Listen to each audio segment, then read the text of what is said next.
Hello, আসসালামু আলাইকুম। কেমন আছেন সবাই আপনারা? আমরা আজকে যাব রূপগঞ্জ নারায়ণগঞ্জের একটা বৃদ্ধাশ্রম দেখতে।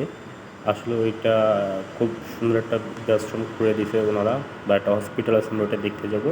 কিন্তু আমরা এখন আছি আপনার 100 ফিট দিয়ে ঢুকে জলশ্রী সেনাবাহিনী ক্যান্টনমেন্ট ভিতরে। এখানে বিশাল বড় বড় প্রকল্প চলতেছে, বা এখানে একটা পর্যায়ে দেখা যায় বিশাল বিশাল প্রকল্প যখন হয়ে যাবে তখন এই এলাকাটা খুব উন্নয়ন হয়ে যাবে।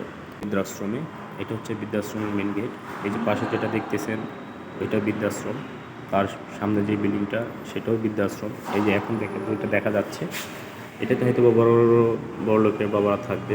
তার ডান পাশে যে বিল্ডিংটা দেখতেছেন এটা একটা হসপিটাল। এটা এলাকার প্রতিবেশী মানুষদের জন্য আর কি, গ্রামটার জন্য সবার জন্য একটা হসপিটাল করে দিছে। তারা যেন স্বাস্থ্য নিয়ে যেন দূরে কোথাও না যেতে হয়, এখানে যেন স্বাস্থ্য দেখাতে পারে বা ভালো থাকতে পারে।